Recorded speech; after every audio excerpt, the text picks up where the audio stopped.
Hi, thank you all for coming. I'm really happy to see so many people here. And I would like to thank my panelists for coming also, and I would like to present them.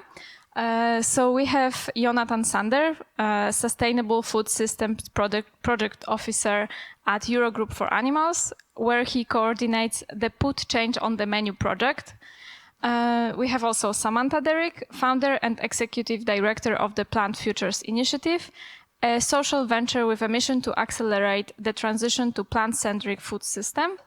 And we have also Bartek Filipowicz. He joined Happy Cow in 2022 with a mission to modernize the platform and elevate it to world-class standards for customers' apps. His current mission at Happy Cow is to transform the vegan world by making veganism easy and rewarding for both consumers and business owners. So let's welcome them with a round of applause.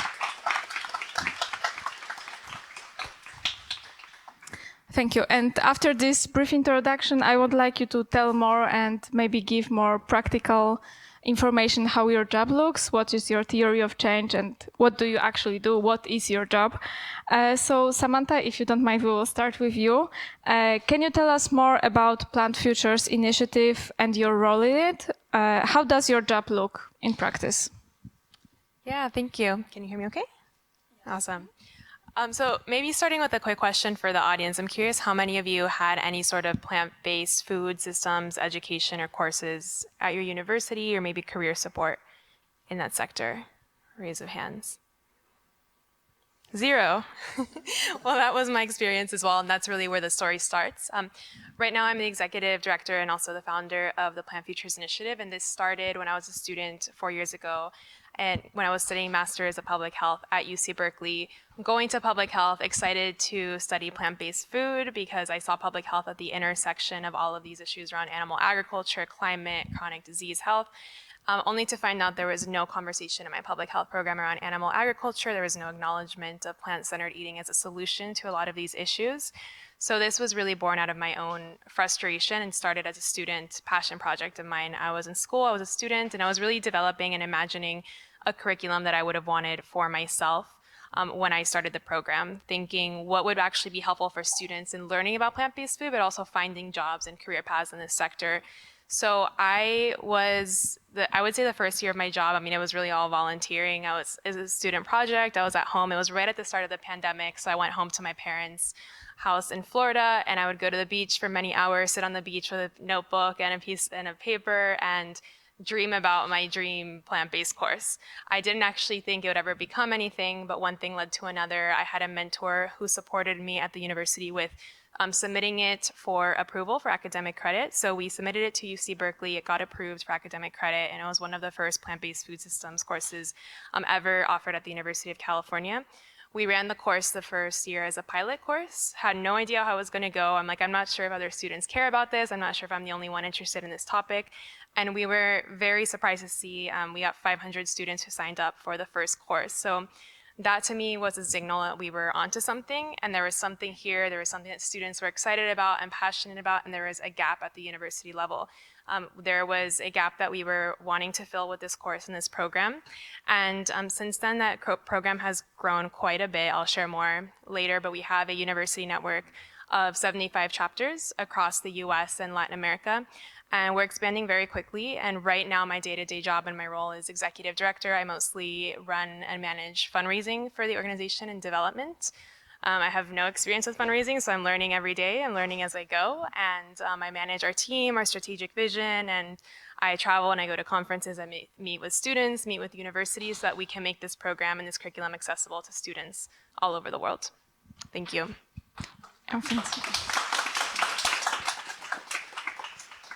Thanks. I'm sure everyone is happy to hear more about it later on in the panel. But Bartek, I know probably everyone here knows Happy Cow. How has the Happy Cow changed since you joined, and what is your vision for this company?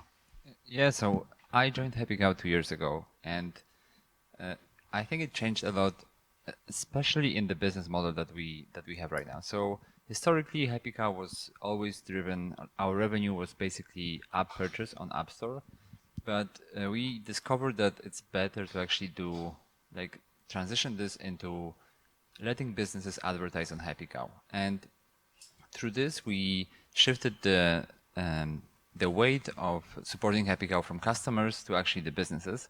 But what it also produced is something that I really like. So because businesses pay for advertising, and because they are on Happy Cow, we are more incentivized to promote more quality-based food options. So we become a recommendation engine, because if you're good at recommending stuff, it's easier to sell advertising, right? And it seems like Machiavellian, or like even like not pure, but it's a great market force that lets us create something that's better for both customers and the businesses. So the first order consequence of this is that we get to recommend better places. But when you look at it long term, what's happening is that by promoting better places, by promoting better food options, in time they become more relevant. Like they survive longer. The places that are not as great, maybe they get the feedback, maybe they get motivation to improve. So that's a major change that's happening right now. Rather than being just a directory of vegan options, we are actually promoting quality options. We're promoting recommendation. We're promoting the best options around. And my vision for Happy Cow is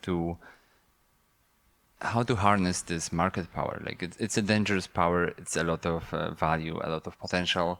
It can be corrupting, but what we're trying to do is to funnel it in the right direction. So make sure that Happy Cow is nurturing the growth of quality, growth of great options, and making the plant-based world better, I hope. Maybe we can also have a round of applause for Bartek. Thank you. And just one more question. Do you see Happy Cow as an important factor in creating the social change and vegan as a whole, in a whole world, or how do you see this role? Yeah, definitely. I think we are, as a platform, we're central to the food discovery. And how do you discover food and what food is promoted is part of Happy Cow's story and part of the platform. I think historically we were more like a directory of places. So you would open a map and you would see which places are vegan. But in the future, we want to be more like, okay, what are the best places available? And I think this, on its own, this is a great force to apply to the market. If we want to change the world, if we want plant-based food to be more prevalent, we want to make it as good as possible. Like we want to be able to compete with the default food, with the food that's outside of the plant-based bubble.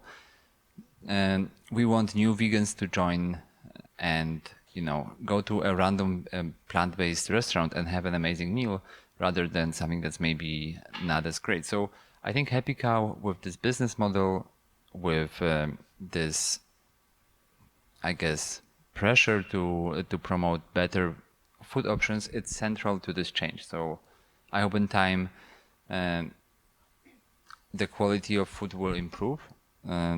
Because this is the market dynamic that we are supporting. Yeah, thank you. And Jonathan, I wanted to ask you about your work at Eurogroup for Animals, and can you tell us more about the project Put Change on the Menu? Maybe also what is the biggest success so far in this project? Sure. So exactly, I'm coordinating the Put Change on the Menu project at Eurogroup for Animals, and as Eurogroup for Animals, as most of you will know, we are Brussels-based umbrella organization representing many other animal advocacy organizations that work at national level. So what we are mostly doing is advocacy at EU level and lobbying the European institutions. And in this Put Change on the Menu project, we actually partnered up with the European consumers and European Public Health Alliance, so public health advocates. And together we are basically advocating for better EU laws that make healthy and sustainable diets easy. And by healthy, sustainable diets, obviously we mean fewer animal products, more plant-based products, and higher animal welfare foods. And how we're trying to make this easy, I mean, this basically means to counter this narrative that policymakers are often still in, and the big society, most part of society is still in, that kind of like putting all the responsibility for how people eat on the individual. But we say, and science is on our side here, of course, that there's a food environment that influences people and influences what people eat. And right now it's pushing people to eat a lot of meat and animal products. And we basically, we're basically working to get better policies because if we want people to turn plant-based, we need to make the plant-based food, we need to make it available. Just to give an example, when I was at university, when I would go to my university canteen, there would not be any plant-based option. We heard that it's about to change now, hopefully, but back then I had no chance to choose plant-based if I wanted to eat there. The second thing is basically, if we want people to go plant-based, we need to make plant-based food affordable. And for that, if I go to the supermarket right now, I can either choose the beef burger for €1, or I can go for the plant-based option. But if it costs 3 times as much, it's going to be very difficult for most people to make this choice. And the third thing that we need to do for people to go plant-based is to make it attractive. And for that, I had this great experience here on Thursday. We went with my colleagues in the morning to this bakery, Ete, close by the hotel. I think some other people from CARE also went there. It's this amazing vegan bakery. You had like amazing pastries with raspberries, coconut crumble. I don't know. I loved it. But then when I think of back home in Brussels, where I can't even find a vegan croissant, it just shows like right now it's just super difficult for people to go vegan. And this is we are raising awareness among policymakers and advocating for policies that actually create this food environment where it's easy to choose this, because right now it's obviously not, and we need laws to change that. And in terms of wins, quite recently, I think many of you have also heard about the EU strategic dialogue on the future of agriculture. It was basically initiated by Commission President von der Leyen to overcome the polarization around food and agriculture. So like a lot of stakeholders were involved, the farmer unions, the food industry, but also us as animal advocates, and also our allies, the consumers. And in the end, very recently, the report was published, all the recommendations of these stakeholders together, and there's actually a whole little chapter about making the healthy, sustainable food choice the easy one, so exactly what we're working on, and that there's a lot of recommendations for policies of how to make this easier. One example is to update the rules for the food in public canteens, like in schools or in hospitals, that there could be more plant-based options there. Another thing is that they also recommended to come up with an EU plant-based action plan, so like a plan to support the plant-based food sector, just like Denmark already did. Another example is that they also recommend to have like VAT reductions on more sustainable food. So there's a lot of these things, exactly what we have been advocating for, and now we just hope that these recommendations will also make it into the actual policy agenda of the European Commission. But yeah. Thank you. That's very interesting. And we can see that all 3 of you have very different theory of change. You work in different fields, so in business, education, and in policy change.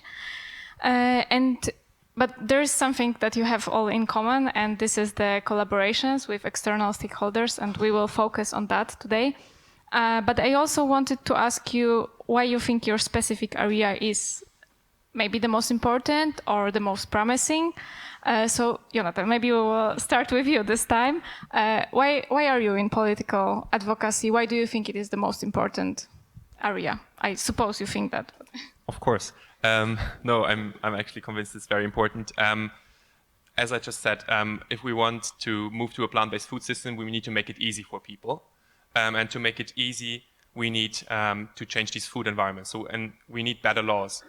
Just to give you some examples, I've already touched upon those, but what we need is schools where there's plant-based options, at least mandatory. And right now, we still have EU laws that in some countries, it's only basically the caterer. They must only look at the cost of the food. And as you can imagine, healthy and sustainable food is not always the most cheap one. So this is something where we need to change the laws to make it easy for people to have good food in schools, for example. Another thing is we need fair VAT rates. We need to have low or no VAT on fruit, vegetables, on plant-based foods, not as it is now, where we have high VAT on plant-based milk, while cow milk is at a very low VAT rate. It's just unfair market conditions. And another thing is, of course, the subsidies. Right now we are putting a lot of our money, of the public's money, like, for example, in the Common Agricultural Policy, We are investing a lot of that into factory farming. But what we need to do is we need laws that actually move this money to the plant-based food sector and to sustainable agriculture. An example that I also already mentioned is the plant-based action plan that Denmark already has, where they're actually supporting the plant-based food sector from farmer to consumer. So this is where we need better laws, and without that, yeah, we just can't make this change. And Samantha, how do you see the role of education in this field and in the work towards animal liberation? Do you see it as a base or as a separate field, maybe complementary field to the others? I believe that everything starts with education, and this entire movement is the foundation is in education. I think everyone in this room, there was one day when we learned about factory farming, we opened our eyes to the horrors of factory farming. We educated ourselves around what was happening, and now we're educating ourselves on what we need to do to combat that system and what the solutions are. So this, to me, this movement is built on education, and it's key, and it's an essential part of our work. I think, of course, there are a lot of flaws in the education system that I'll speak to later, but I think education is the start, but it shouldn't end there. I think it's absolutely critical that we connect education to policy, to business, and that we develop career paths that students are taking what they're learning and actually applying it into their career paths, into the real world, and actually having impact beyond the classroom or beyond reading or learning or watching a documentary on factory farming. That's the first step, but we have to act on it. But I do believe that education is the core piece, and that's where everything starts and begins. Thank you. And Bartek, it seems like you are the one working the closest with clients, with consumers, with people who are choosing what to put on the table and on the plates. And I wanted to ask you how you see it. If you feel like this is the most important field, or this is somehow it should support the political change. What is your point of view? Yeah, I think it all works together, right? So. I think business is important because this is where the money is, and this is how we can build an incentive system that actually makes it beneficial for you to start a vegan business, right? At the end of the day, we need support from education. Education is required for us to even start this change, and then we need policies and we need subsidies to make those products more accessible and cheaper. But I believe that at the end of consumption, it's all about how good the food is and how good what we can offer, right? I hope that at someday, plant-based options will be just as good as any other options. It will not be a sacrifice to be a vegan, but you can just go and eat great food, and you don't think about what it's made of, or it's becoming a default. And so I think for Happy Cows is central in that, to the extent that.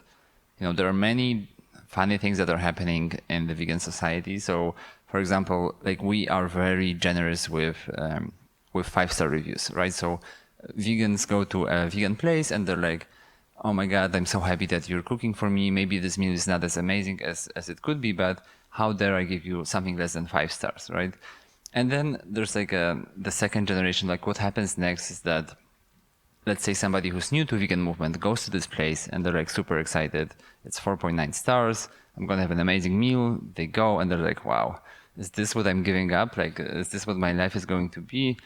So, so we're trying to prevent it by building incentives that are market-based and more self-sustainable. We don't want to hold any hands in this journey. We just want it to develop on its own. I think it's possible. I think it's changing already. I think it's happening, and some markets are mature enough for this to happen on its own. Not all of them. In many markets, we still need strong communities. We still need strong support. I'm from south of Poland, from the Highlands, and definitely there are no more vegans than myself and maybe a couple other people. So for us to support any vegan business, it will just take a lot of time. It will take a lot of effort. But in Warsaw, Warsaw is probably one of the best places on earth for vegan food. So it's great to have market dynamics. It's great to create feedback loops that are constructive. It's great to tell someone, or have a way to tell someone maybe you should add more salt to this. Maybe this can be better, because we need the food to be great. We need normal people to come in, have food, and be like, yeah, there's no sacrifice in going vegan. That sounds very good. So as I mentioned, we will focus today on the collaborations. And as the introduction to this topic, I wanted to ask all of you this time, how do you see the role of collaborations in our work? And maybe you can point to one collaboration that in the past, that in your practice you think was the most beneficial, the most valuable for your work, for the movement. And I will be happy if someone wants to start. I can talk about a small collaboration that we've had with a Korean government. So actually last year, Korean government reached out to Happy Cow. They wanted to make Korea more vegan friendly. And so we came in as a platform that has a lot of data, that has a lot of insights about how vegan is done everywhere else in the world.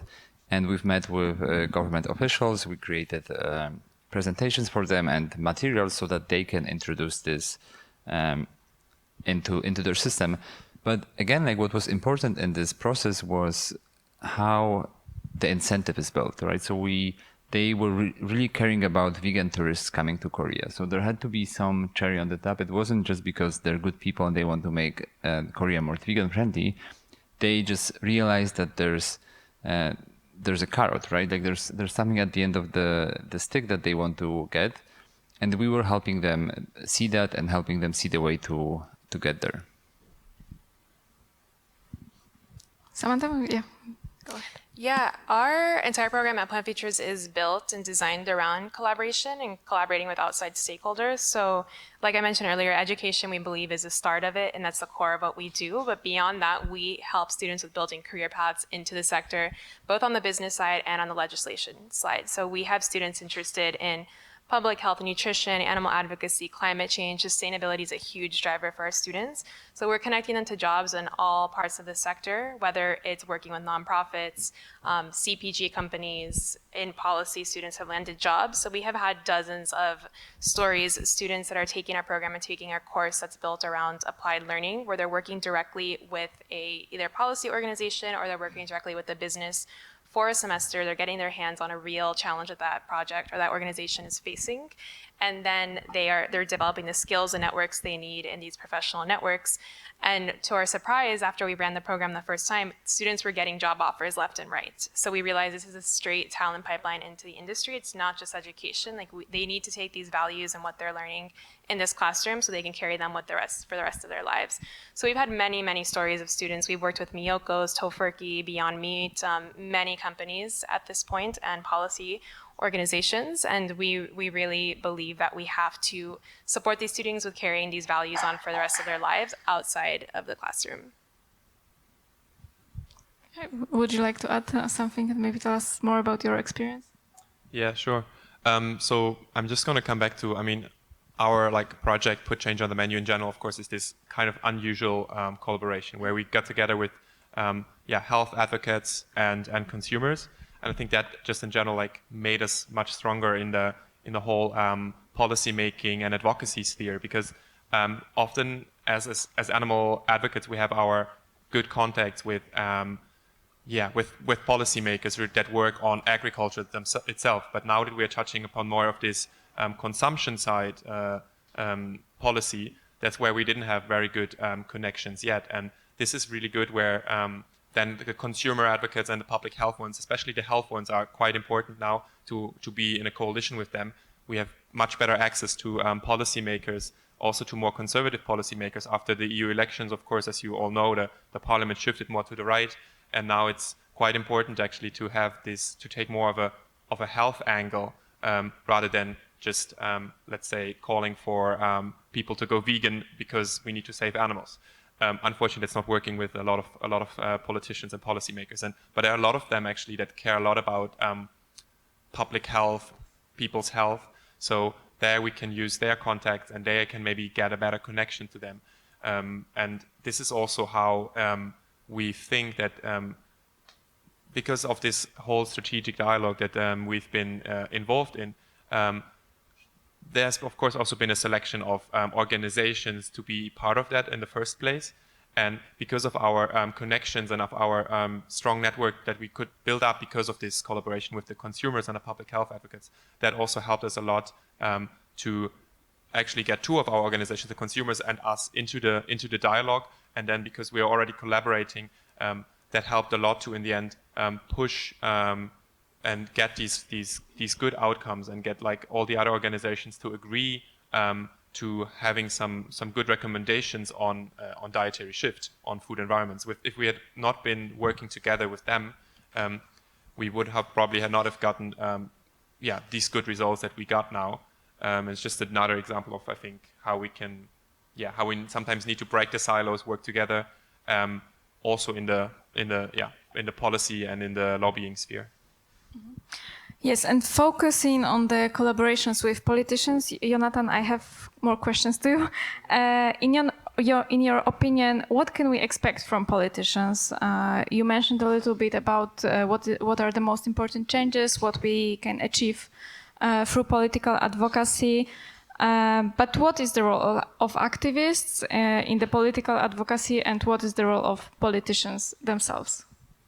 Yeah, of course. I mean, ideally, we're all convinced politicians they should be representing us citizens, and we clearly want people clearly care about animals, and they care about what they eat, and people want to move towards more plant-based. But unfortunately, we also see that politicians are not really acting on this for now, at least not the big majority. But and I think that's where our role as activists comes in. We need to we can unfortunately not just rely on the policymakers doing their job on their own. We need to hold them accountable. We need to kind of show time and again that this is what people want. That people will vote them out if they don't act on it. And another thing is, of course, that we also we need to work with the people that we already have, because that's also a fact. Like the collaboration with policymakers does work. We already have some allies. For example, talking about the EU policy sphere, we have some allies that we are in regular exchange with in the European Parliament that actually do represent this interest of people that care for animals and they want to move towards more plant-based. So what we need to do for now is to work with them and to amplify their voice and support them in their work. We have the expertise that we can share with them. They can then kind of speak up on our behalf, on behalf of the animals, and that's kind of what we need. But it's still clear that they are just a minority. There's a lot of industry-friendly politicians, policymakers right now, and of course the industry has a lot of power and context there. But I think as we are progressing, and it might not always seem like that, but we're already in this societal transition process of moving towards a sustainable plant-based food system. 10 years ago, there were barely any plant-based options anywhere. Now we have more and more people going vegan. We have the industry actually growing and becoming and scaling up. So this also helps us to get more policymakers to work with us, and this will make things easier, like the collaboration. Right now, we need to focus on the ones we have and make them stronger. But I think we can trust on getting more support. And But who, in your opinion, who has the most power over the politicians right now? You mentioned the industry, or maybe it's farmers. Do you feel like in the future it can be more activists and more of us? Right now, definitely in our sphere, the agriculture food sphere is definitely like the big industrial farmers unions that have a large power, and in general the meat and dairy industry. We've also heard earlier in a panel about the animal welfare revision that there's also the pharmaceutical industry behind some things, because they're also very much they're selling a lot of their medication to animals, of course. So these large industries, they have a lot of resources. They have really good contacts. They have been working with these politicians for a long time. So we are up against some big enemies. But as you basically say, I am convinced that things will get easier. We need to keep pushing on all fronts. We need to, from a lobby or advocacy perspective, we need to make sure that the allies that we have, that they can achieve big impacts. We need to support these parliamentarians, for example. And then, of course, we also rely on the rest of the movement to support the plant-based industry in scaling up, or to run public campaigns to put pressure on it. And another factor I think that's good, what is also playing in our favor, is that the climate crisis is also progressing, which is a horrible thing, but it puts more pressure on industry and on society in general to actually reduce emissions. And we know that, well, farming fewer animals and eating less meat is a big thing in that. So we also have, there's going to be increasing pressure, and I think the good thing is that things should become easier for us. I'm glad to hear that and that you're being optimistic. Samantha, can you tell us how it looks in the education system, how much we can rely on it educating the next generations in the direction that we would like them to go? Yeah, education, it's very complicated because at the end of the day, it's of course financially driven. It's an institution that's a business. But I also believe that there's a lot of power in mobilizing students, and we've seen it in our own work, in our own network, what can happen and how the institution adapts when you get many students together, you get them passionate and excited about something they care about, whether it's introducing a new curriculum, changing their dining halls. We've seen so many extraordinary things happen in the last few years in our chapter network on campuses, bringing awareness to plant-centered food systems, bringing in conversations, resources to campus, community, job opportunities in a way that we had never seen before. So I am very hopeful in that aspect. We have to remember that who lives within the institutions. And while yes, it can be very extremely difficult to work with administration and faculty, and working with an institution that's very profit and financially driven, there are many students within that system who are also excited and motivated to change it, and also excited to find career paths that are aligned with their values, unlike any generation. Gen Z is actually the generation that is most excited to find jobs that are aligned with their values. Approximately 70% of Gen Z students are looking for values-aligned careers, which is higher than any generation. So there is, I think, a huge opportunity right now in the education system to equip these students and help them with getting jobs in the sector that are aligned, whether it's food systems, climate, sustainability, something that's going to contribute to this broader movement to support animals. Because if we don't, the institutions are set up to send business students into finance and investment banking, into jobs that are becoming more and more. I mean, I've spoken to our students, and students are not excited about the jobs that the business schools have been set up for, the career support, the connections, and even in my own public health program, the jobs that they were setting us up for and providing us support with looked very boring and dull to me, and I just wasn't excited about it, and that's been the experience of a lot of students in our network. So I think there is a very unique opportunity in education, despite the difficulty of working with it, of learning how to influence it from the inside, but helping students be the voices and the change makers, not coming in as an outside entity and telling the institution how to operate, but empowering the students to be the voices, because they're going to respond to the students. They're not going to respond to an outside organization coming in. And I'm excited and I'm very hopeful about that. And I also want to mention it's been a very interesting time in education, because we're at an inflection point, I think, where education is changing faster than I've ever seen in my lifetime, with virtual learning, hybrid learning during the pandemic, AI tools and resources that students have access to that they've never had access to in history. I think the traditional model of education and like the 4-year education and degrees are going to become more and more outdated. So I also think thinking about how we can leverage that as an opportunity and how we can teach students in a different way and provide them access to these skills, resources, and topics that they might have not had access to in the old way of teaching in the old university system. So I think it's a very exciting time in education. And can you maybe point to like 3 elements that you prioritize in the Plant Future initiative? What are the most important factors, and how far are we with the current education system from the way you would like it to be? You mentioned it's going in a good direction, but it is still like at the beginning or maybe more towards the end. Yeah, I would say the top 3, starting with multidisciplinary learning, that's at the core of our program. We've designed our course to be open to students from all academic backgrounds and disciplines. It's transdisciplinary. We have public health students, business students, nutrition students working together on teams. And we refer to this as silo busting, because the traditional way of teaching education is you're very much siloed within your academic program. You never speak to students from other programs.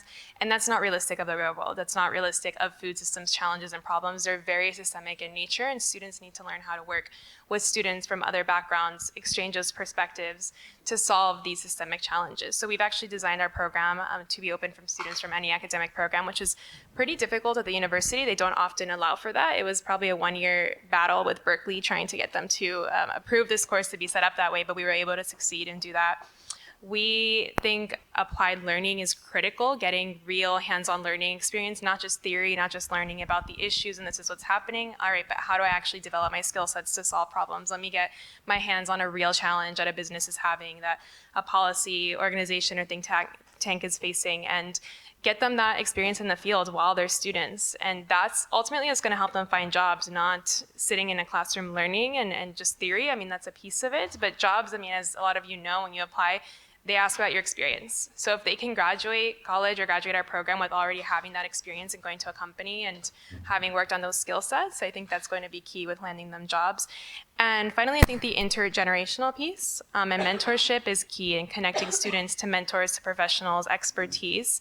It's really a reciprocal exchange. The mentors are learning from the students are learning from the mentors, and it's fascinating seeing generations coming together to solve these issues, because you have experts in the field who have many, many years of experience working in the field, and then you have students learning these new technologies and resources that maybe older generations aren't adapting as quickly. So coming together and putting those unique skills together, I think, is key. So we have a large mentorship program built in. Students work directly with companies, with people who have been in industry for a long time.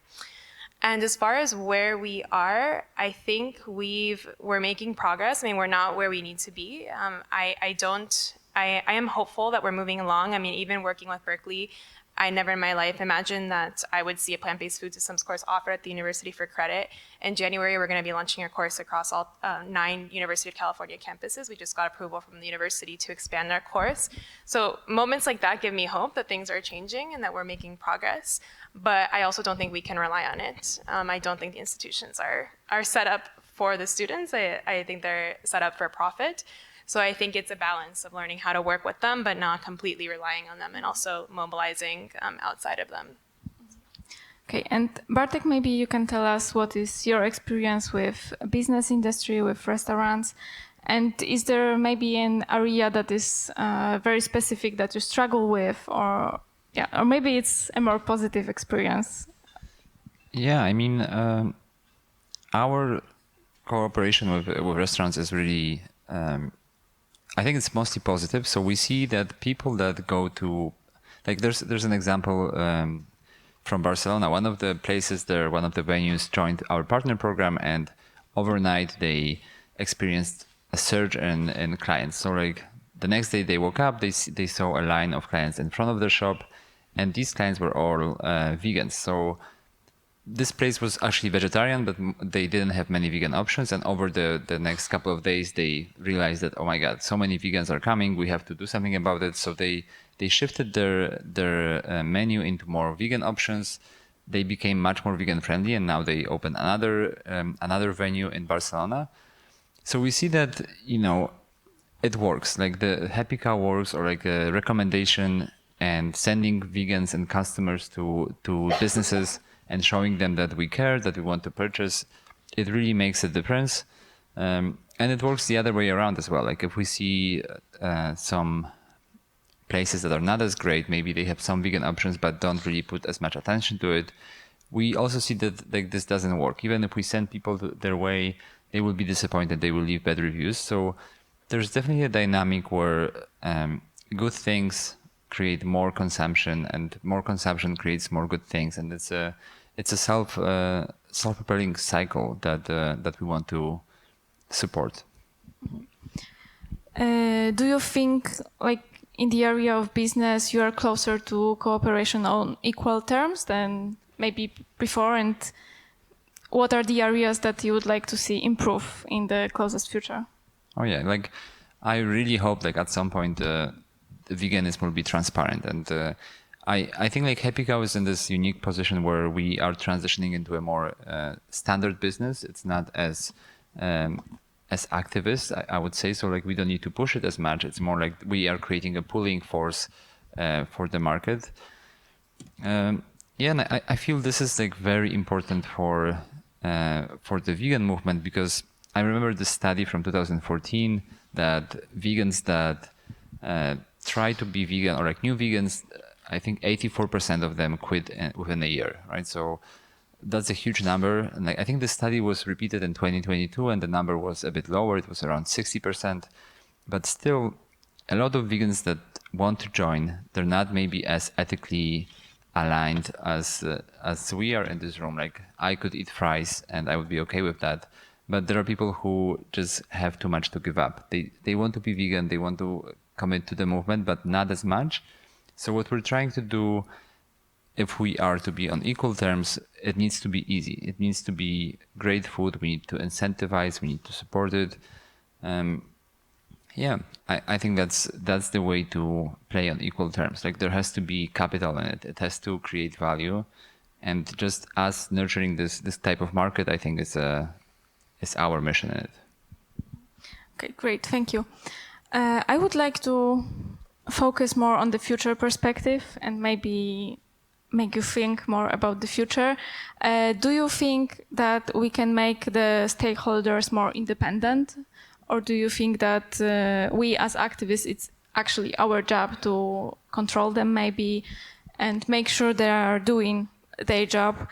And maybe, Jonathan, maybe we can start with you. Do you think it's possible for politicians to propose more ambitious actions to actually take care of this field of animal liberation, animal welfare? And I think, and I would like you to think more in the future. How do you see it? What we can do to make them more independent? Yeah, I think that we will always need activists. We will always be needed to hold them accountable, to hold policymakers accountable, to push for things, because there will always also be the industry with a lot more money and means on the other side that will be pushing in the other direction. But as I said already before, like I'm positive that things will get easier. We will get as the industry grows, as more and more people are already going vegan, and as we'll also get more supporters in politics, not only in EU politics but also of course in the EU countries. And I think that what we need to keep doing is basically what we're already doing now. I think we need to step up our advocacy game when it comes to plant-based, the plant-based food system, because I think right now there's been a lot of work. I mean, like a lot of businesses are kind of front runners there right now. They're going far beyond what regulation says. The environment is actually not really favorable for them. It's not favorable for people going vegan, and it's not easy for vegan or for plant-based businesses, but still they are going in this direction. So that just shows how much potential there is. But we need to support them. So we need to also back them up with legislation. So that's something where I think we need to put a bigger focus on that, but at the same time keep up our like the corporate engagement work, the awareness raising work.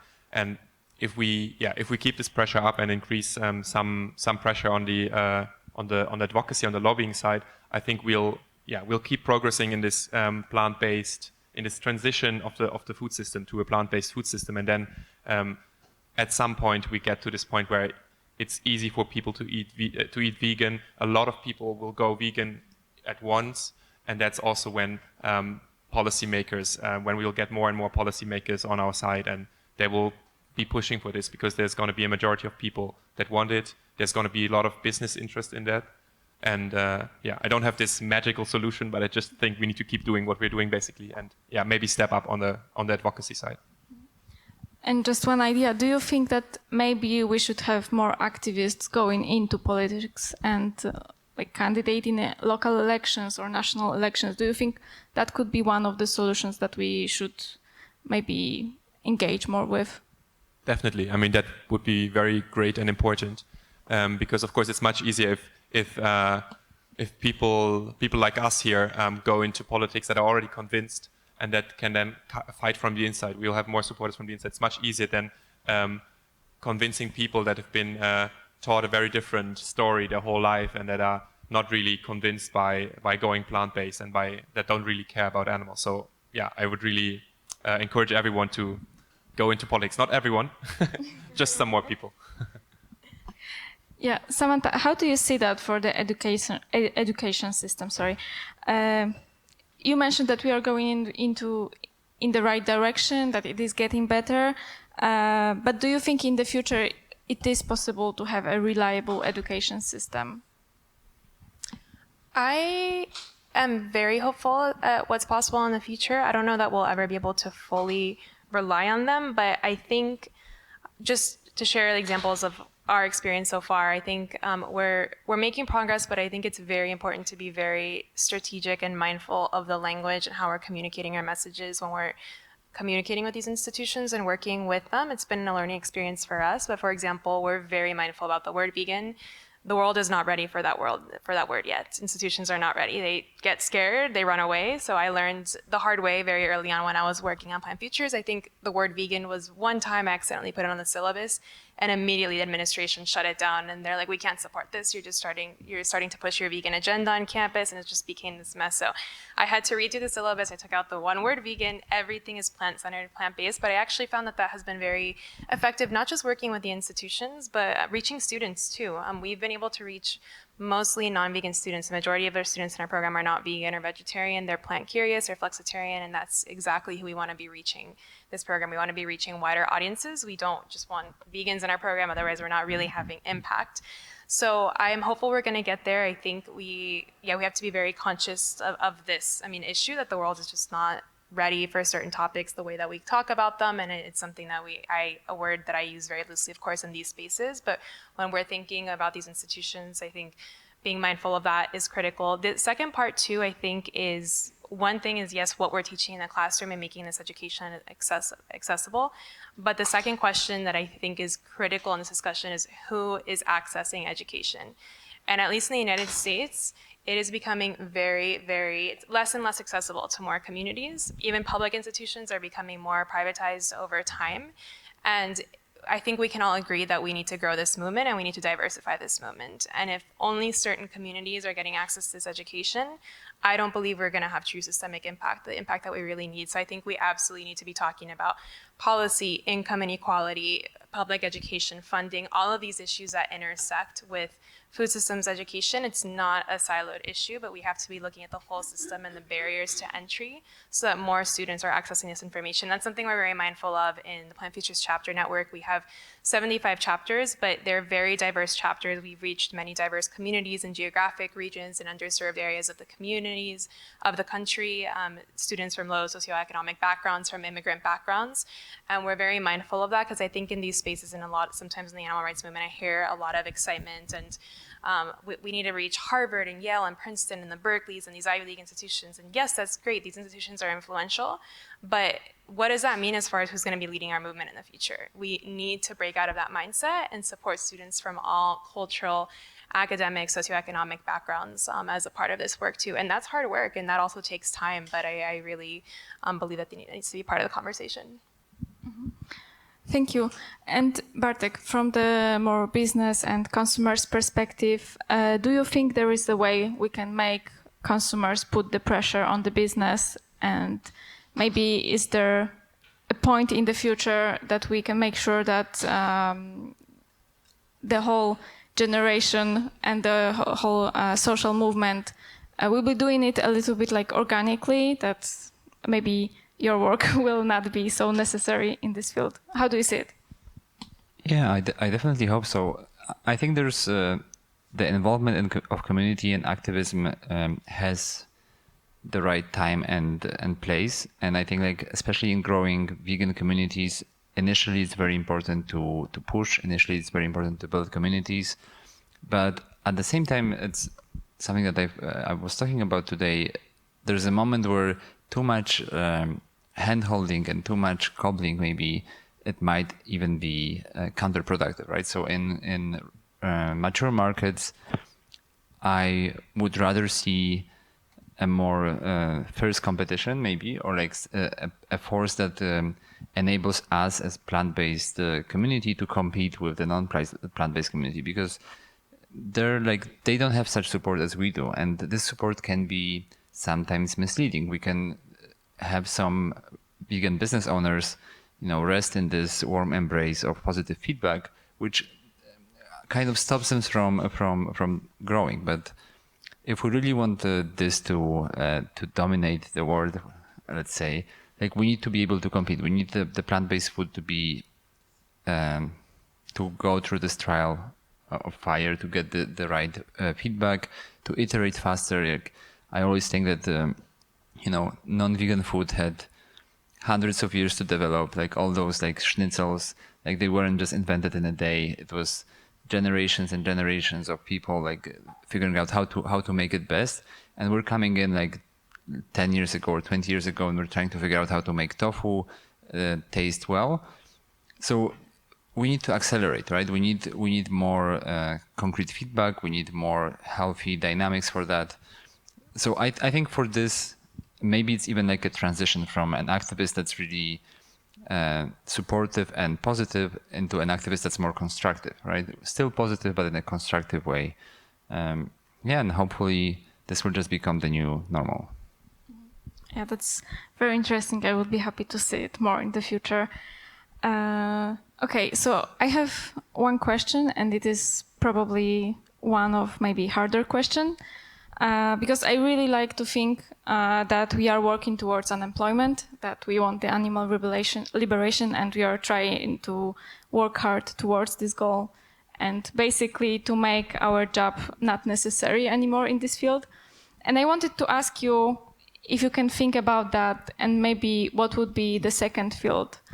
So let's assume that you have done your job in the politics for Jonathan, Samantha for you in the education, and Bartek, your work at Happy Cow is fully done.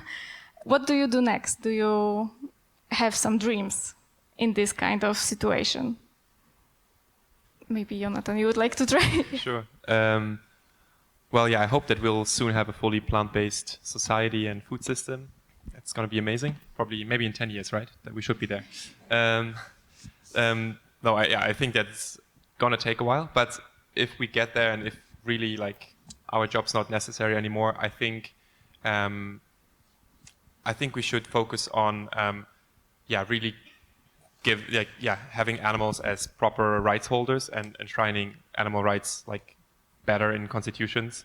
I think this could be something that we need to work on next. If we liberated animals from factory farming, etc., then I think this would be my next area to work on. Very interesting. So maybe Samantha? I think in a dream world, if there was no suffering and no exploitation of animals, I really believe in the power of community, bringing people together over music, over art, building joy. I personally love music festivals, and I find a lot of joy, liberation, and freedom in those environments, similar to these conferences. There's something so powerful around connecting community over the music and the arts, over food. And even just that energy, that power that you feel at these conferences, talking to people, and the joy that you get out of the conversations you make in the hallways. That's something that we're trying to really foster and support in our community chapter network. It's not just let's teach you students about this very depressing, horrible topic in factory farming and leave them depressed. It's like, no, let's make plant-based eating fun and cool and normalized. Let's get students together at events. Our students are having plant-based tailgates at football games in the US. They're hosting their own small festivals on their campuses, and they're really finding joy and excitement. And I think that's something that I really believe in, is making it fun, making it appealing, making it normalized, and something that you're excited about, something that's helping you grow and bringing joy to your life. And I think that's what I personally would focus on, just because I find a lot of joy in that. But I think, that would be in a world without suffering, but there's still a lot of work left to get there. Yeah, I guess I'm lucky because I just love to build products. I love to build solutions. So I'm doing it right now in the vegan space, which is very aligned with what I want to do. But if everyone is vegan and we're all happy, I'd probably just build something else, something that's meaningful to me. I love AI. It's always been my passion. I love meditation. So I don't know, I just want to build stuff and make the world a better place. Yeah. Okay, so we will go now to the questions from you. So if you have any more questions, now is the right time to send them in the inventory app. But Bartek, actually, the first question is for you. What happened in Warsaw that made it so vegan friendly? Is there anything other cities can learn from it? Do you have a perspective on that? Wow, that's a very, very complex question. And I can only give my opinion. Like we don't really know exactly. Like there's no data indication. I think, like my personal perspective is that Warsaw is very individualistic and very unique in that way. I see people having dreams and realizing those dreams and not needing support from like the world outside.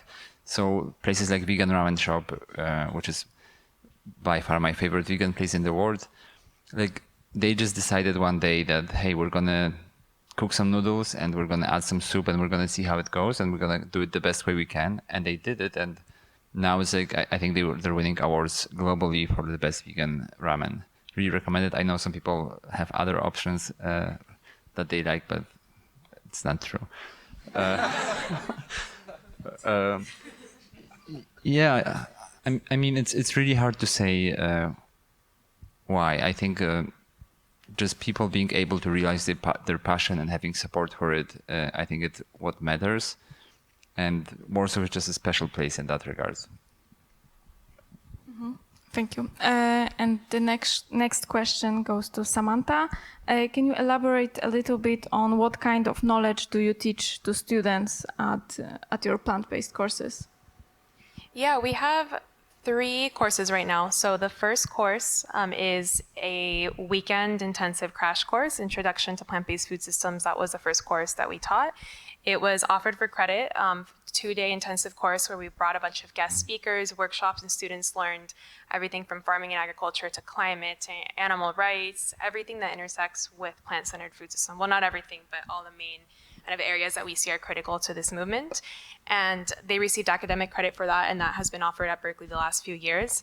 Our second course is the Plant Futures Challenge Lab, and that's the applied learning course where students are working directly with organizations and companies in the plant-based food sector on projects. For a semester, they work with a team of students on an applied learning project with a mentor from industry or organizations or the policy sector, and many of them get jobs or internships leaving that course. So that's kind of what I describe as the DNA of our program, because that's the course that students are really excited about, because it's really a career accelerator in a lot of ways. And the third course we're going to be launching in January is also Introduction to Plant-Centered Food Systems, but for an entire semester. So we're essentially taking the crash weekend course that we built, and we're going to be extending it over the course of a semester. We're going to have different modules, 1 week on climate, 1 week on nutrition, 1 week on media and journalism, 1 week on animal advocacy, and we're actually going to be inviting a lot of amazing experts and speakers from this movement, climate scientists, everything, a lot of experts that are leading researchers that are doing work that intersects with this topic, and it's accredited by the University of California. Our longer term vision is to offer that course as an independent certificate so that students anywhere in the world can sign up and take it. That is more of our 3 to 5 year vision. Right now we're going to focus on doing it at the University of California, running the pilot, seeing how this goes, and growing it from there. Mm-hmm. Thank you. And actually, the next question is to you, Jonathan, and I really like the question. If you could snap your finger and implement one new EU law to support the transition to veganism, what would it be? Okay, that's a difficult one. We need a lot of them.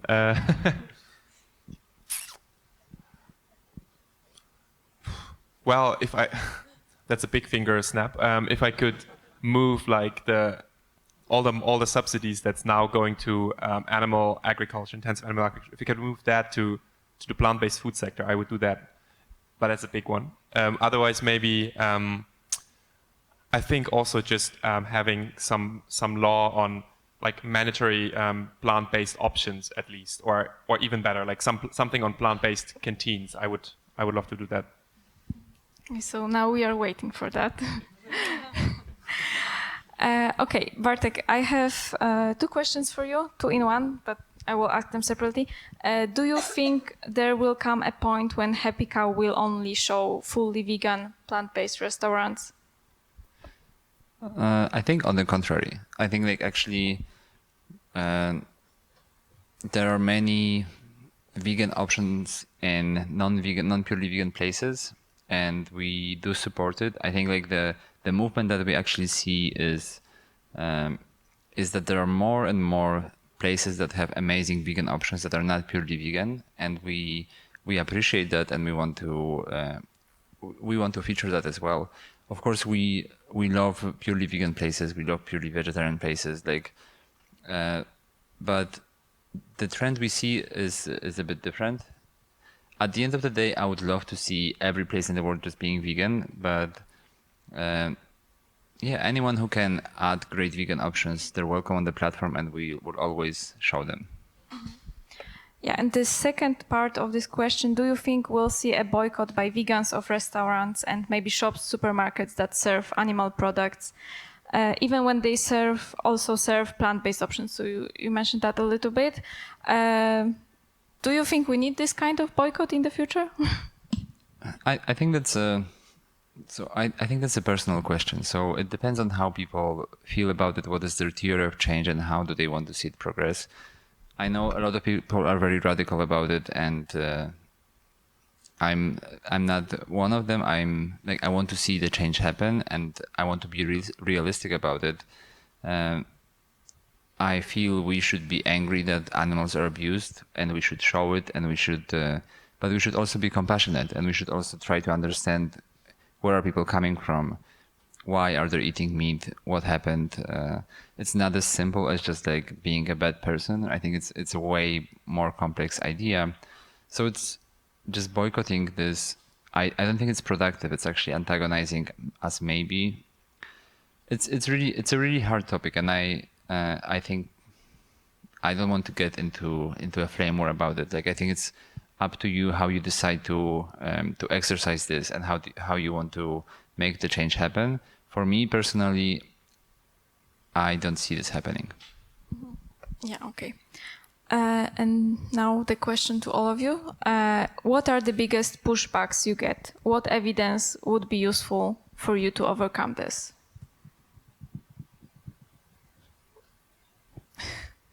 You need a minute here. Maybe someone would like to.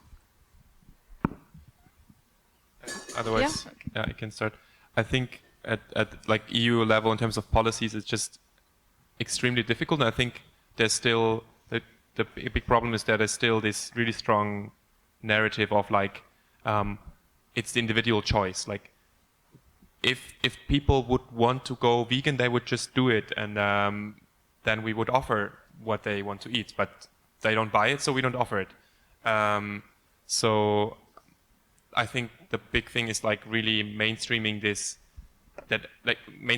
concept of food environments, that everyone understands. Like we need to make sure like that plant-based foods are widely available, that are affordable, are attractive. That we need this. It's not up to individual. We need laws to change. We need also retailers and companies to take some responsibility there. I think that if we get everyone to understand that, and policymakers to understand it and act on it, I think, we have a big win.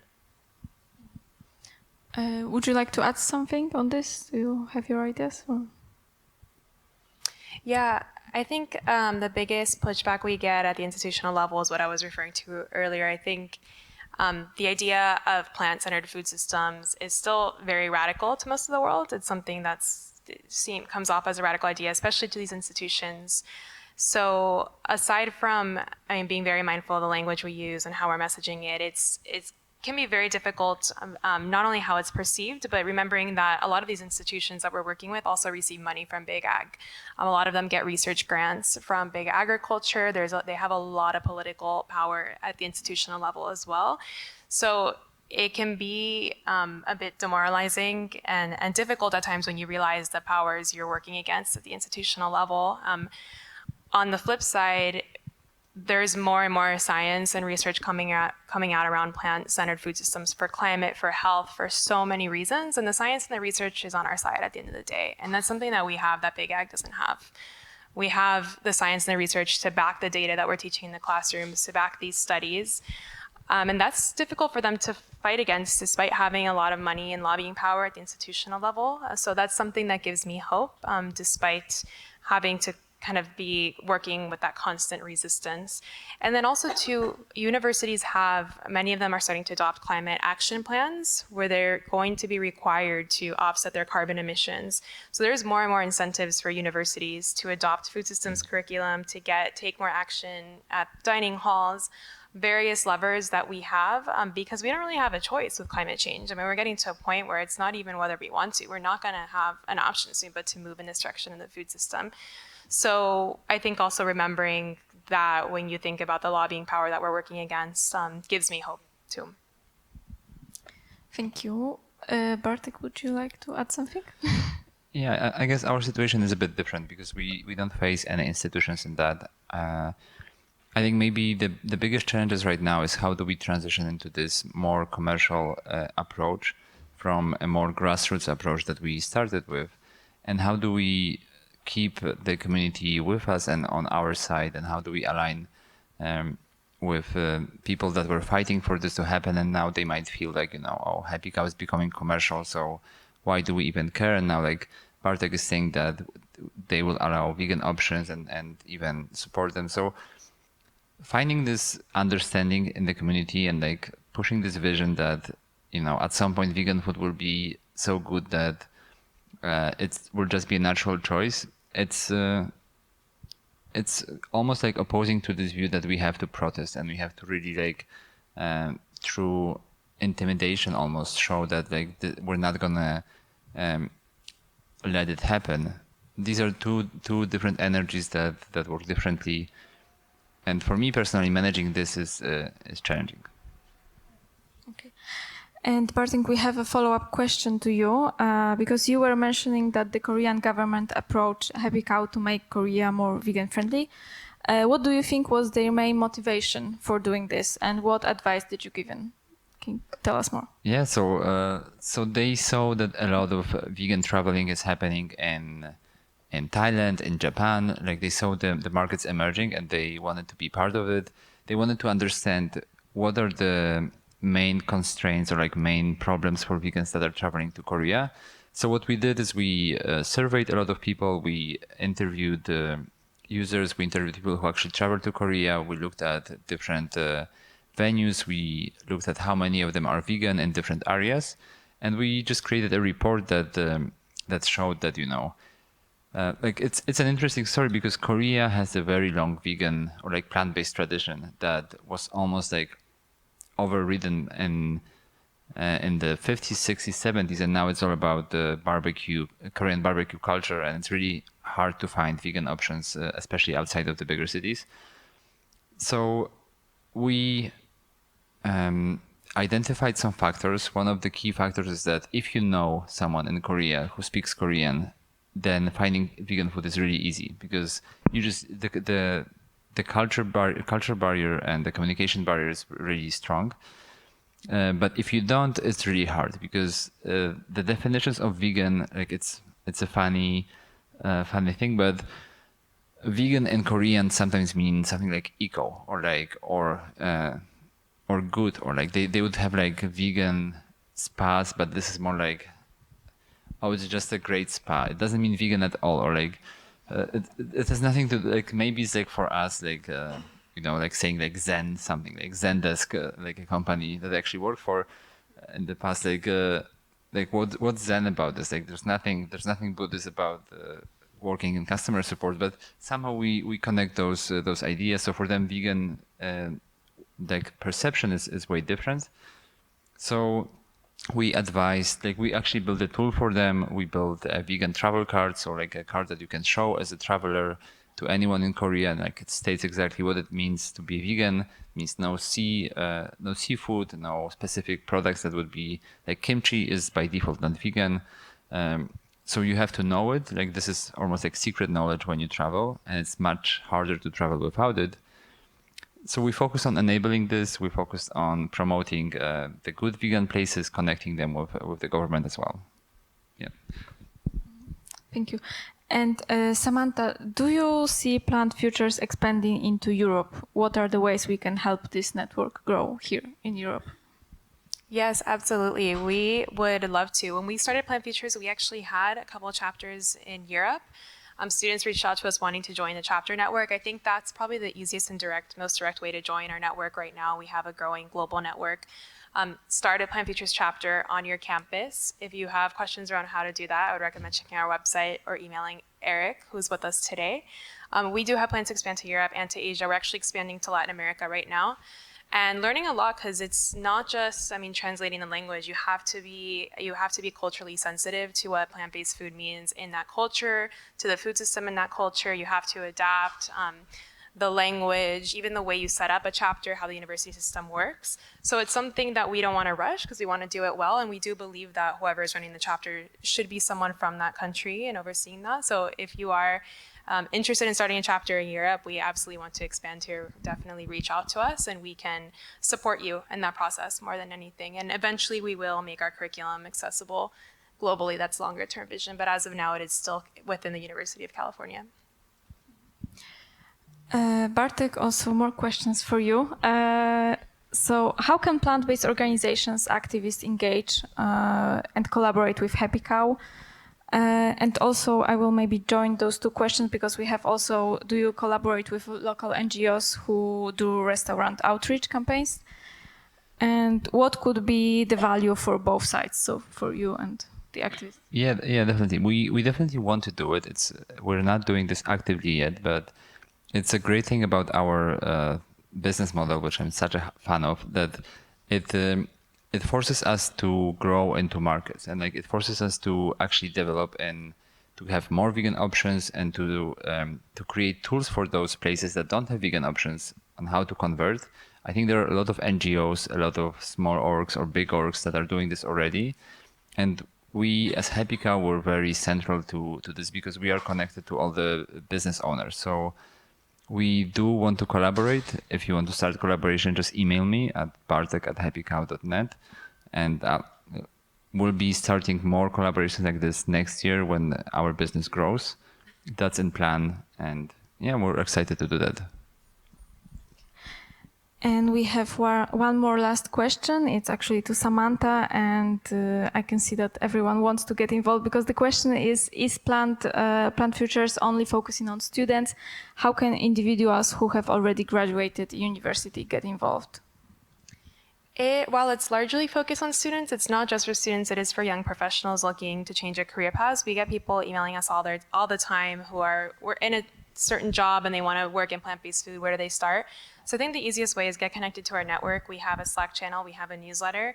We're always posting jobs in our network. We're always connecting people to experts, industry, where we want to be a connector, a supporter. We want to be a network and a platform to help you in that career journey, whether you're a professional or a student. And I definitely encourage you to follow our programming. In our newsletter, we always include job opportunities too. And the easiest way is our website, plantfuturesinitiative.org. You'll find all the information you need there. But yeah, whether or not you're in a university, I really believe this work is for everyone, and you shouldn't have to go to a university or have access to a university to access these types of jobs. Okay, thank you. That was the last question for today, and thank you all for coming. Thank you to my panelists. I hope you learned something new, and I hope something inspiring about the collaborations. And I think with those collaborations, we will work towards our unemployment and we will see new projects coming. Thank you all very much for coming to the plant-based segment, and thank you all.